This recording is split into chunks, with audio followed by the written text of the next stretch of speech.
এবারে শেষ প্রশ্ন, আপনি নবী মুহাম্মদ সাল্লাল্লাহু আলাইহি সাল্লামের হাদিস সম্পর্কে যে কথা বললেন, এটা সেই প্রসঙ্গে যে রমজান মাসে বেহেশতের দরজা খোলা থাকে আর দোজখের দরজা বন্ধ থাকে।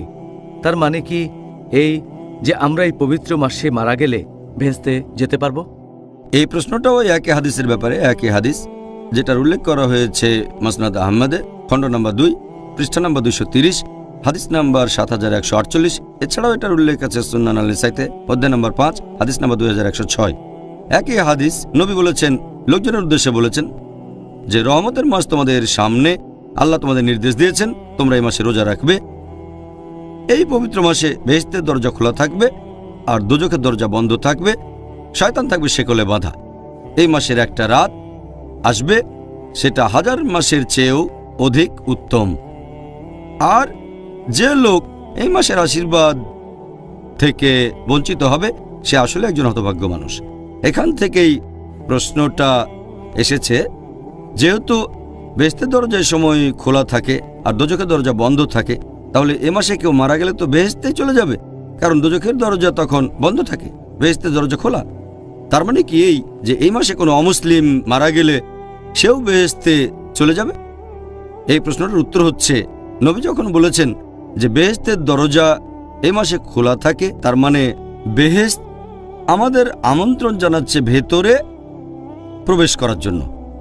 তার মানে হচ্ছে, যদি কোনো ছোট কাজ করেন আল্লাহ আপনার পুরস্কারটা বহুগুণ বাড়িয়ে দেবেন।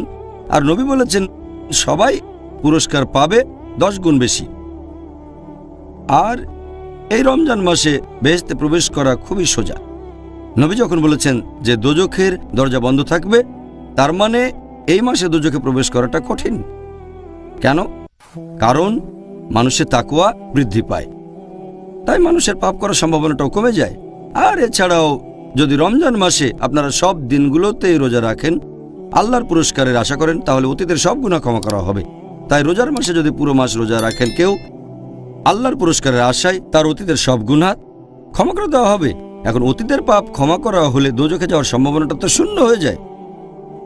তবে আমাদের বুঝতে হবে, যে কাজ করলে বেহেশতের দরজা খোলা থাকবে আর দোজখের দরজা বন্ধ থাকবে, সেটা আপনাকে রোজা রাখতে হবে। আর এছাড়াও বেহেশতে যেতে গেলে আপনার টিকিট লাগবে। বেহেশতের টিকিটের কথা কোরআনে সূরা আসরে বলা হয়েছে, অধ্যায় নম্বর 103, আয়াত 1 থেকে 3। আল্লাহ বলেছেন, ওয়াল আসর ইন্নাল ইনসানা লাফি খুসর ইল্লাল্লাযিনা আমানু ওয়া আমিলুস সলিহাতি ওয়া তাওয়াসাউ বিল হাক্কি ওয়া তাওয়াসাউ বিস সাবর। মহাকালের শপথ, মানুষ সবসময় ক্ষতিগ্রস্ত হয় তারা বাদে যাদের ঈমান আছে, যারা সৎ কাজ করে, মানুষকে সত্যের উপদেশ দেয় এবং যারা মানুষকে ধৈর্য আর অধ্যবসায়ের উপদেশ দেয়। এই সূরাটা ইমাম শাফির কথা অনুযায়ী তিনি বলেছেন যে শুধুমাত্র এই একটা সূরা নাজিল হলেও সেটা মানুষ জাতির পরিত্রাণের জন্য যথেষ্ট ছিল, এতটা গুরুত্বপূর্ণ। এটাকে বলা হয় রাহে নাজাত, পরিত্রাণ পাওয়ার পথ। কোনো মানুষ জান্নাতে প্রবেশ করতে চাইলে 4টা শর্ত আছে। 1 নম্বর ঈমান, 2 নম্বর হচ্ছে সৎ কাজ করা, তৃতীয় হলো মানুষকে সত্যের উপদেশ দেয়া, আর চতুর্থ মানুষকে ধৈর্য আর অধ্যবসায়ের উপদেশ দেয়া। তাহলে আমরা বুঝতে পারছি যে বেহেশতের দরজা খোলা, কিন্তু দরজা খোলা থাকলেই বেহেশতে যেতে পারবেন না, টিকিট লাগবে। আর টিকিটটা হচ্ছে ঈমান, টিকিট হচ্ছে সৎ কাজ করা, মানুষকে সত্যের উপদেশ দেয়া, ধৈর্য আর অধ্যবসায়ের উপদেশ দেয়া। রোজার মাসে এই টিকিটটা পাওয়া খুবই সোজা, কারণ রমজান মাসে আমাদের ঈমান বেড়ে যায়। এছাড়াও ভালো কাজ করলে পুরস্কার কয়েক গুণ বেড়ে যাচ্ছে। কাজটা সহজ, মানুষকে সত্যের উপদেশ দেবেন, আপনার ধৈর্যের সীমা বাড়বে। তাহলে হাদিসটা বলছে যে রোজার মাসে এটা সহজ, যে ইনশাল্লাহ আপনি বেহেশতে যাবেন, দোজখে যাবেন না। তার মানে এই না যে এই মাসে মারা গেলে প্রত্যেকে বেহেশতে যাবে। এখন যারা অবিশ্বাসী, তাদের তো ঈমান নেই, তারা বেহেশতে যাবে এমন প্রশ্নই আসে না। যদি কেউ বেহেশতে যেতে চায় তার টিকিট লাগবে, আর এই টিকিটের কথা আছে সূরা আসর। এছাড়াও আপনারা যদি হাদিস পড়েন তাহলে দেখবেন যে যদি তোমরা এই মাসে রোজা রাখো, তার মানে নিয়ম কানুন মেনে চলতে হবে আর নিষিদ্ধ কাজগুলো থেকে বিরত থাকতে হবে, শুধুমাত্র তাহলে বেহেশতের দরজা খোলা থাকবে আর দোজখের দরজা বন্ধ থাকবে। এই হাদিসে এরপর আরো আছে, এই মাসে রয়েছে একটা রাত যেটা 1000 মাসের চেয়েও অধিক বেশি উত্তম। তার মানে যদি আল্লাহ সুবহানাহু ওয়া তাআলার ইবাদত করেন শুধুমাত্র এই রাতে, সেটা 1000 মাসের চেয়েও উত্তম হবে। সেটা তো 80 বছরের চেয়েও বেশি। চিন্তা করেন, এই একটা রাতে আপনি যে পরিমাণ সওয়াব পেতে পারেন সেটা তো অনেক বেশি। মানুষের গড়ায়ও এখন প্রায় 60 বছর। একটা লাইলাতুল কদর 1000 মাসের চেয়েও উত্তম, সেটা 80 বছরের চেয়েও বেশি। মানুষের গড়ায়ু এর চেয়ে অনেক কম, তাই বেহেশতে যাওয়ার সম্ভাবনাটা বেশি থাকে। এই হাদিসে আরও আছে, যে ব্যক্তি এই মাসের রহমত থেকে বঞ্চিত হবে সে আসলে একজন হতভাগ্য ব্যক্তি। তার মানে প্রত্যেক মানুষই বেহেশতে যাবে না, সব মানুষের জন্য বেহেশতের দরজা খোলা থাকবে না। এটা হচ্ছে শেষ অংশ, খুবই গুরুত্বপূর্ণ। অর্থাৎ যে ব্যক্তি এই পবিত্র মাসের আশীর্বাদ থেকে বঞ্চিত হবে সে আসলে একজন হতভাগ্য মানুষ। এটা তো মুসলিমদেরই বলা হচ্ছে। যদি কোনো মুসলিম রমজানের উপকারিতা না নিতে পারে আর এভাবে যদি বেহেশত মিস করে তাহলে সে আসলেই খুবই হতভাগ্য মানুষ। এর মধ্যে অমুসলিমরাও পড়বে, তারা আল্লাহর হেদায়েত পায়নি, সেজন্য তারা আসলেই হতভাগ্য। তাহলে ডক্টর জাকির, জাযাকাল্লাহ খায়ের, এই সুন্দর উত্তরের জন্য আপনাকে অনেক ধন্যবাদ। বিশেষ করে বলবো, আপনি শেষ 2টা প্রশ্নের উত্তর খুব সুন্দরভাবে দিয়েছেন। মাশাআল্লাহ, আলহামদুলিল্লাহ। ভাই ও বোনেরা, আশা করি আপনারা সবাই আজকের অনুষ্ঠান দেখে আমার মতো উপকৃত হয়েছেন। আগামীকাল আমাদের আলোচনার টপিক হবে রমজানের প্রারম্ভিক কথা, ইনশাআল্লাহ। আসসালামু আলাইকুম। আগামীকাল এই সময় আবার দেখা হবে। ডক্টর জাকির, পরের প্রশ্ন, এটা খুব কমন প্রশ্ন, আর আমি নিজেও এই প্রশ্নের উত্তরটা জানতে চাই যে যদি শয়তানরা সবাই রমজান মাসে শেকলে বাধা থাকে, তাহলে মানুষ কিভাবে এই সময়েও বিভিন্ন পাপ কাজ করে? আমিও একমত যে এটা একটা কমন প্রশ্ন। আমার মনে আছে অনেক বছর আগে যখন স্কুলে পড়তাম, হাদিসটা তখন শুনেছিলাম যে রমজান মাসে শয়তান শেকলে বাঁধা। তখনই আমার মাথায় এই প্রশ্নটা একবারে সঙ্গে সঙ্গে এসেছিল। আর প্রশ্নটা অনেক মুসলিমের মাথাতেই আসবে। অনেক অমুসলিমও ভাববে যে যদি শয়তান শেকলে বাঁধা থাকে তাহলে কিভাবে মানুষ রমজান মাসে গুনার কাজ করে। এটা আমাদের নবী সাল্লাল্লাহু আলাইহি সাল্লামের একটা হাদিস। আমি আগেও বলেছি, সহিহ হাদিস আছে মুসনাদ আহমদে, খণ্ড নম্বর 2, পৃষ্ঠা নম্বর 230, হাদিস নাম্বার 7148। এছাড়াও এই হাদিসটা আছে সুনান আন-নাসাইতে, অধ্যায় নম্বর 5, হাদিস নাম্বার 2106। এখানে আমাদের নবীজি বলেছেন যে তোমরা সবাই শোনো, রহমতের মাস রমজান তোমাদের সামনে এসেছে। আল্লাহ তোমাদের নির্দেশ দিয়েছেন তোমরা এই মাসে রোজা রাখো। আর বেহেশতের দরজা এই মাসে খোলা অবস্থায় থাকবে, দোজখের দরজা বন্ধ থাকবে, শয়তান থাকবে শেকলে বাঁধা। এই মাসের একটা রাত 1000টা মাসের চেয়েও উত্তম। আর যে ব্যক্তি এই মাসের রহমত থেকে বঞ্চিত হয় সে আসলে হতভাগ্য মানুষ। এখন এই হাদিসে পরিষ্কার করে বলা হয়েছে যে রমজান মাসে শয়তান শেকলে বাঁধা থাকবে। প্রশ্নটাও বেশ লজিক্যাল। শয়তান যদি শেকলে বাঁধা, তাহলে মানুষ কেনই এমন পাপ কাজ করে থাকে? এখানে একটা কথা বলবো, এটা সবাইকে বুঝতে হবে যে শয়তান যখন শেকলে বাঁধা, তার মানে এই না যে শয়তান শেষ হয়ে গেছে বা মেরে ফেলা হয়েছে। এখনো আছে, তবে শেকলে বাঁধা, মেরে ফেলা হয়নি। তাদের ক্ষমতা এখনো আছে, তবে তীব্রতা অনেক কম। ভালো করে বোঝার জন্য একটা উদাহরণ দিচ্ছি আমি, যে ধরেন একটা সিংহ অথবা বাঘ মুক্ত থাকলে সম্ভাবনা বেশি আপনাকে মেরে ফেলবে, বিপদে পড়তে পারেন। কিন্তু যদি সেই সিংহ অথবা বাঘটাকে শেকলে বাঁধা হয়, আপনি নিরাপদ। ততক্ষণই নিরাপদ থাকবেন যতক্ষণ নিরাপদ দূরত্ব বজায় রাখবেন। বাঘটাকে শেকলে বাঁধার পর আপনি যদি তার খুব কাছে আসেন, তাহলে সম্ভাবনা থাকে যে আপনাকে মেরে ফেলবে। যদি শেকলে বাঁধা বাঘ থেকে নিরাপদ দূরত্ব বজায় রাখেন, নিরাপদে থাকবেন। একইভাবে রমজান মাসে যদি শয়তান থেকে দূরে থাকেন, নিরাপদে থাকবেন আপনি।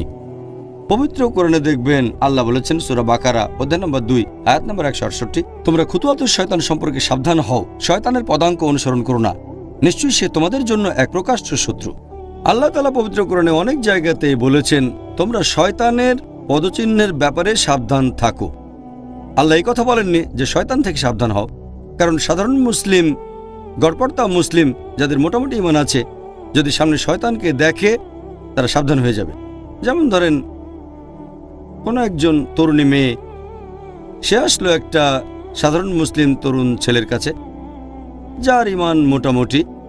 যদি মেয়েটা তাকে বলে যে চলো আমরা একসাথে রাত কাটাই, ছেলেটা বলবে একসাথে রাত কাটাবো একটা মেয়ের সাথে, এটা হারাম, এটা তো জেনা।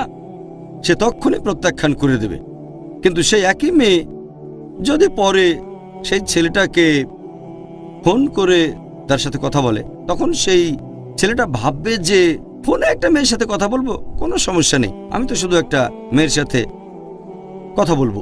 তারপর মেয়েটা বলল চলো কোনো ফাস্টফুডে গিয়ে আমরা খাই, ম্যাকডোনাল্ডসে বা কেন্টাকি ফ্রাইড চিকেনে, ফাস্টফুড দোকানে। আমি বেশ কিছু সময় ধরে একটা মেয়ের সাথে খাওয়া দাওয়া করবো ম্যাকডোনাল্ডসে, সমস্যা নেই। এভাবে ছেলেটা মেয়েটার সাথে খাওয়া দাওয়া করতে চলে যায় ম্যাকডোনাল্ডসে। তারপর মেয়েটা বলল চলো আমরা কোনো রেস্টুরেন্টে গিয়ে ডিনার সেরে ফেলি। রেস্টুরেন্টে বসে একটা মেয়ের সাথে খাওয়া দাওয়া করবো মাত্র কয়েক ঘন্টার জন্য, কোনো সমস্যা নেই। তারপর মেয়েটা বলল চলো আমরা একসাথে রাত কাটাই। তখন ছেলেটা বলবে একটা মেয়ের সাথে রাত কাটাবো, কোনো সমস্যা নেই। এটাই হলো খুতওয়াতুশ শয়তান, শয়তানের পায়ের চিহ্ন। এ কথাটা কোরআনে বলা নেই, উদাহরণটা আমার নিজের বানানো। তাহলে আল্লাহ তাআলা আমাদের নির্দেশ দিয়েছেন খুতওয়াতুশ শয়তানের ব্যাপারে সাবধান থাকো। শয়তানের পায়ের চিহ্ন, যদি শয়তান সরাসরি সামনে আসে কোনো সাধারণ মুসলিমের সামনে, যার ঈমান আছে সে সাবধান হয়ে যাবে, সেখান থেকে পালিয়ে যাবে। কিন্তু খুতওয়াতুশ শয়তান এটা হচ্ছে খুবই বিপজ্জনক। তাই আমরা বুঝতে পারছি শয়তান যখন শেকলে বাঁধা, তার পদচারণা তখন সীমিত জায়গায়, তাই অনেক পাপেরই সম্ভাবনা তখন কম। তবে যদি আমরা তার কাছে চলে যাই তাহলে সম্ভাবনা আছে তার দ্বারা প্রভাবিত হয়ে আমরা পাপ কাজ করে বসব, গুনাহ করব। তাই আমাদের সাবধান থাকতে হবে যে রমজান মাসে যদি দূরত্ব বজায় রাখি তাহলে পাপ কাজ করার সম্ভাবনা কম।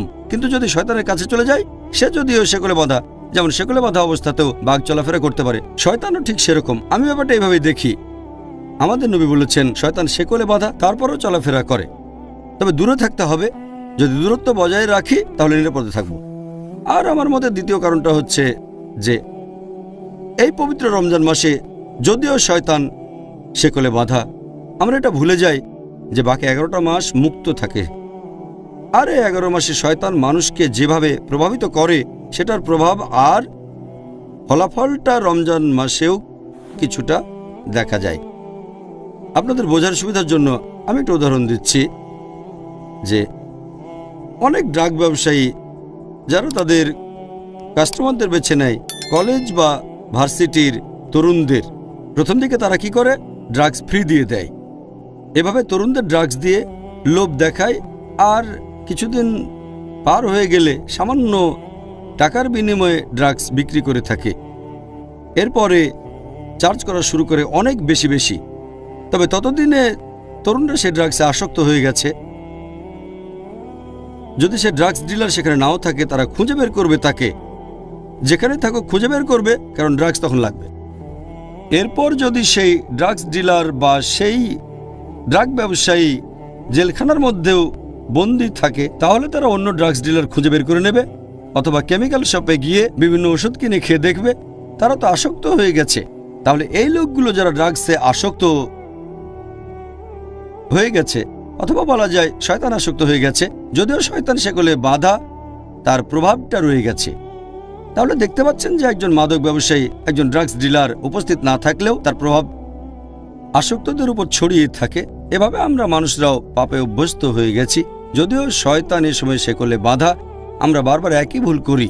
তবে এই ক্যাটাগরিতে পড়বে যারা আসক্ত হয়ে গেছে, যারা পাপে আসক্ত তারা এই কাজ করে। তবে সাধারণ মুসলিম, গড়পড়তা মুসলিম যে পাপে আসক্ত হয়নি, তাদের পক্ষে পাপ থেকে দূরে থাকাটা সহজ। এ ব্যাপারে তৃতীয় যে লজিকটা, সেটা হচ্ছে, যদিও অনেক বিশেষজ্ঞ বলেন যে এই পবিত্র রমজান মাসে শক্তিশালী শয়তানরা, বড় শয়তানরা সেকলে বাঁধা থাকে, ছোটগুলো মুক্ত থাকে, এজন্য মানুষ এ সময় পাপ করে। তবে আমি এটা যেভাবে দেখি, তৃতীয় কারণটা হচ্ছে, যদিও শয়তান এ সময়ে সেকলে বাঁধা, আল্লাহ বেঁধে রেখেছেন, তারপরও তার প্ররোচনা দেয়। শয়তানরা যেভাবে মানুষকে তার কাছে নিয়ে আসে, তার একটা হলো কুমন্ত্রণা দেওয়া, প্ররোচিত করা। আল্লাহ পবিত্র কোরআনে বলেছেন, আছে সূরা নাস, অধ্যায় নম্বর 114 আয়াত 1 থেকে 6। কুল আউযু বিরাব্বিন নাস মালিকিন নাস ইলাহিন নাস মিন শাররিল ওয়াসওয়াসিল খান্নাস আল্লাযী ইউওয়াসওয়িসু ফি সুদুরিন নাস মিনাল জিন্নাতি ওয়ান নাস। তারা মানুষের মনের ভেতরে কুমন্ত্রণা দিয়ে তারপর বেরিয়ে যায়। তাদের মধ্যে রয়েছে জিন আর মানুষ। এখানে পবিত্র কোরআন আসলে শয়তানের কথা বলছে, যারা মানুষের মনে কুমন্ত্রণা দিয়ে তারপর বেরিয়ে যায়। আর এই সব শয়তানের মধ্যে রয়েছে জিন আর আছে মানুষ। তাহলে হয়তো আল্লাহ সুবহানাহু ওয়া তাআলা সেগুলো আটকে রেখেছেন সেই শয়তানদের যারা জিন, কিন্তু মানুষরা তো থাকে মুক্ত অবস্থায়। তাহলে শয়তানদের মধ্যে যারা জিন তারা আটক থাকে, তবে শয়তান তো মানুষের মধ্যেও রয়েছে। আল্লাহ সে কথাই বলেছেন আমরা মুক্ত অবস্থায় থাকি। তবে এর পাশাপাশি শয়তানের কুমন্ত্রণার ব্যাপারে আমাদের সাবধান থাকতে হবে। ওয়াসওয়াসা, এই ওয়াসওয়াসা আমাদের বিভিন্ন পাপ কাজ করতে উৎসাহিত করে থাকে। রোজার সময় আমাদের অনেকে পাপ করে, কিন্তু সম্ভাবনাটা কম। আর এছাড়াও এই হাদিসে পরিষ্কার করে বলা হয়েছে যে আল্লাহ তোমাদের নির্দেশ দিয়েছেন তোমরা রোজা রাখবে, আর শুধু রোজা রাখলেই আমার মত অনুযায়ী শয়তানেরা শেকলে বাঁধা থাকবে। আমি সেই শয়তানের কথা বলছি যারা কুমন্ত্রণা দেয়। তাহলে নবী বলেছেন তোমরা রোজা রাখো, আল্লাহ তোমাদের নির্দেশ দিয়েছেন। শয়তান এ সময় শেকলে বাঁধা থাকবে। তাহলে শয়তান যে কুমন্ত্রণা দেবে আপনি রোজা রাখলে তারা সেটা করতে পারবে না। শয়তানের কাছ থেকে দূরে থাকতে হলে আমরা রোজা রাখব। যদি নিয়ত করে রোজা রাখেন আল্লাহর কাছ থেকে পুরস্কারের আশায়, তাহলে এই শয়তান প্ররোচিত করতে পারবে না। আর এটা লজিক দিয়েও প্রমাণ করা যায়। যদি চেক করে দেখেন যে এই সময়ে মুসলিম দেশগুলোতে অপরাধের হার কেমন, দেখবেন রমজানে কম। তবে অমুসলিম দেশগুলোতে অপরাধের হারটা একই রকম থাকে। এর কারণ হলো যেহেতু তারা রোজা রাখে না অমুসলিমরা, তাই শয়তান তাদের প্রভাবিত করতে পারে। যেহেতু মুসলিমরা রোজা রাখে, অবশ্য সবাই না, তবে বেশিরভাগই রোজা রাখে, অথবা বলা যায় অনেকেই রাখে। আর এই কারণেই রমজান মাসে মুসলিম দেশগুলোতে অপরাধের হার কম থাকে অন্যান্য অমুসলিম দেশগুলোর তুলনায়। আর অমুসলিম দেশগুলোতে অপরাধের হার আগের মতোই থাকে। এতে প্রমাণ হয় যে এমন না হলে অমুসলিমরা অনেক কম পাপ করত। তাহলে শর্তটা হচ্ছে আমরা সবাই রোজা রাখবো সঠিকভাবে আল্লাহ সুবহানাহু ওয়া তাআলার খাতিরে। তাহলে ডক্টর জাকির, জাযাকাল্লাহ খায়ের, এই সুন্দর উত্তরের জন্য আপনাকে অনেক ধন্যবাদ। বিশেষ করে বলবো আপনি শেষ দুইটা প্রশ্নের উত্তর খুব সুন্দরভাবে দিয়েছেন। মাশাআল্লাহ, আলহামদুলিল্লাহ। ভাই ও বোনেরা, আশা করি আপনারা সবাই আজকের অনুষ্ঠান দেখে আমার মতো উপকৃত হয়েছেন। আগামীকাল আমাদের আলোচনার টপিক হবে রমজানের প্রারম্ভিক কথা, ইনশাআল্লাহ। আসসালামু আলাইকুম। আগামীকাল এই সময় আবার দেখা হবে।